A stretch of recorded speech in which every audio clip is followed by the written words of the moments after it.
Bismillahirrahmanirrahim. Assalamualaikum warahmatullahi wabarakatuh. Selamat berjumpa kembali di praktikum online untuk kuliah praktikum pencelupan 1. Nah, pada materi kali ini kita akan membahas mengenai pencelupan kapas dengan zat warna naftol, atau ditulisnya bisa juga naphthol dyes, atau beberapa buku menyebutkan azoic dyes yang meliputi naftol dan garam diazo ya. Jadi nanti zat warna naftol itu tidak bisa berdiri sendiri. Nah, kita akan bahas dulu pertama mengenai zat warna naftol ya. Zat warna naftol sesuai dengan namanya adalah turunan dari naftalen dikasih gugus hidroksil atau gugus OH. Seperti alkohol kan belakangnya ol gitu ya. Jadi zat warna naftol juga sama, naftalen dikasih gugus OH jadinya naftol. Nah, ini biasanya digunakan sebagai produk intermediate atau produk setengah jadi pada saat pembuatan zat warna gitu. Jadi naftol itu sebetulnya bukan zat warna, belum berupa zat warna tapi masih merupakan produk intermediate gitu. Nah, untuk menjadi zat warna naftol sendiri ada dua komponen, yaitu naftolnya sendiri dan komponen koplingnya yaitu garam diazo gitu. Garam diazo dan naftol biasanya nanti disatukan disebutnya menjadi azoic dyes, zat warna azoik gitu ya. Jadi naftol sendiri sebetulnya kurang tepat kalau disebut zat warna. Jadi naftol itu sebetulnya komponen koplingnya gitu ya. Nah, naftol itu sifatnya dia tidak larut dalam air, sehingga untuk mencelup kapas dia harus dilarutkan dulu. Nah, cara pelarutannya adalah kita reaksikan dengan menambahkan NaOH, sehingga zat warna naftol yang asalnya memiliki gugus hidroksil menjadi zat warna naftol yang memiliki gugus natrium gitu. ONa dari OH menjadi ONa. Nah, kemudian untuk pencelupannya naftol nanti akan dilakukan pengkoplingan atau penggabungan dengan garam diazonium, sehingga nanti akan menghasilkan suatu warna gitu ya. Jadi naftol sendiri itu tidak berwarna, garam diazonya juga berwarna tapi tidak berwarna sama persis dengan warna yang nanti dihasilkan. Nah, zat warna naftol sendiri terbagi menjadi dua jenis, yaitu yang monogenetik dan yang poligenetik. Nah, yang monogenetik ini dia akan memiliki warna arahnya sama meski ditambahkan garam diazo yang berbeda-beda. Jadi nanti misalnya ada garam diazo kuning, garam diazo biru, ketika dicampur atau dikoplingkan dengan naftol nanti hasilnya warnanya tetap sama.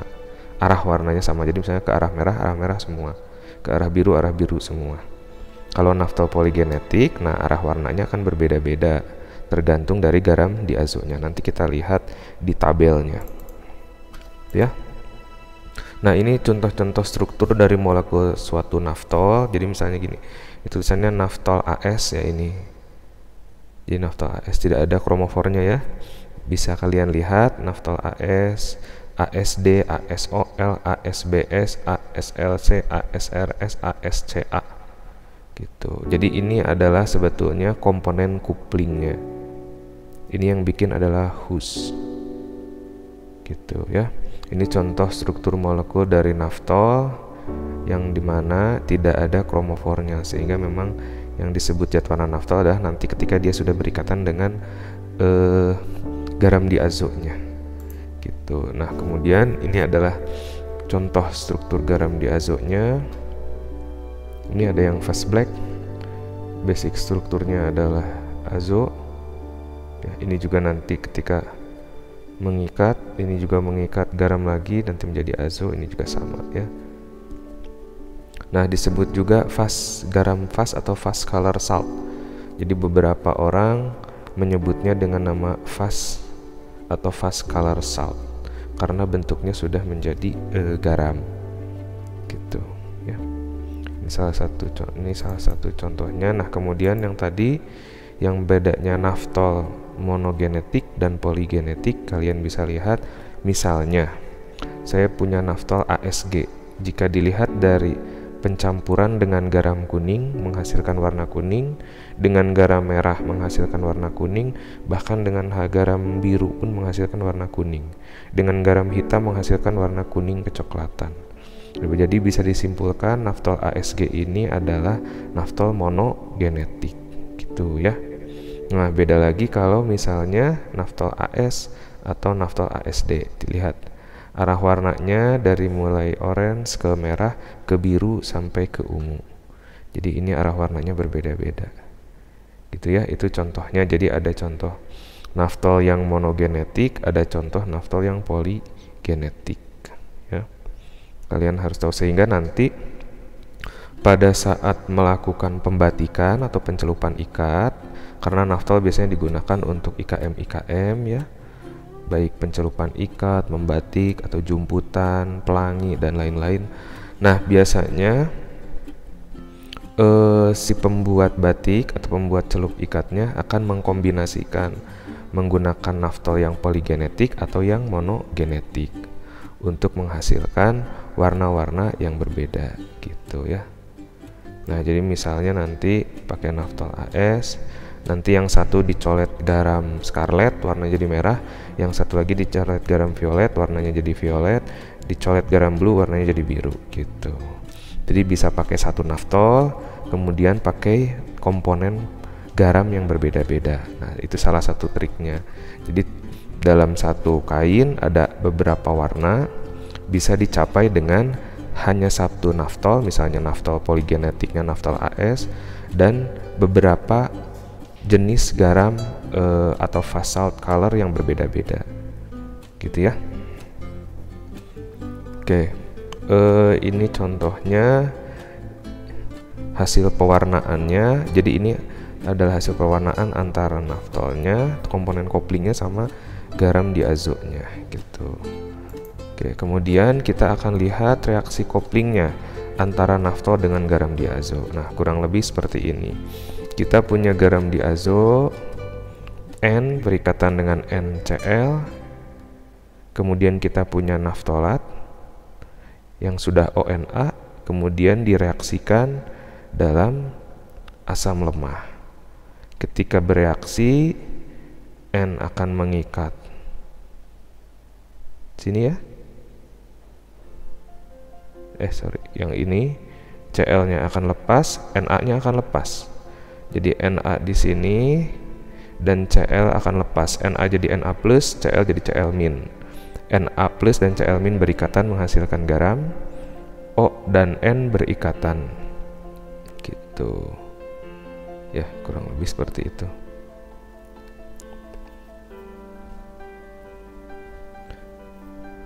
Nah, pada saat reaksi kopling ini keberhasilannya di mana? Nah, kunci keberhasilannya adalah pastikan reaksi dilakukan pada saat si naftolat ini sudah berdifusi ke dalam serat, sudah masuk ke dalam serat, sehingga ketika terjadi reaksi coupling ada pengikatan menjadi molekul yang lebih besar sehingga memiliki ketahanan luntur warna yang tinggi karena molekulnya membesar, sekaligus terjadi ikatan ya. Gitu ya. Jadi kuncinya pada saat pengkoplingan kondisi naftolatnya harus berada di dalam serat. Gitu. Nah, kemudian ini adalah contoh skemanya dan diagram alirnya untuk pencelupan kapas dengan zat warna naftol. Metodenya metode X-House saja ya. Nah, ini kita bisa lihat suhu pencelupannya relatif sedikit hangat ya, hampir suhu kamar, jadi sedikit di atas suhu kamar. Dan yang jelas sebelum dilakukan pencelupan pastikan naftolnya sudah menjadi bentuk naftolat yang larut. Tambahkan pembasah dan sedikit natrium karbonat. Kemudian kita lakukan pencelupan, tambahkan garam. Setelah masuk ke dalam serat, ini terjadi fiksasi naftolnya saja dengan serat, barulah decoupling atau digabungkan dengan garam diazo gitu. Setelah decoupling atau digabungkan dengan garam diazo dengan tambahan asam asetat, maka akan terjadi fiksasi naftol dengan garam diazo gitu ya. Oke. kurang lebih seperti itu untuk skema proses dan diagram alir pencelupan selulosa dengan zat warna naftol. Untuk aplikasinya nanti kalian bisa lihat mungkin di YouTube juga banyak ya, di video-video YouTube mengenai aplikasi zat warna naftol pada kain batik ya, dengan menggunakan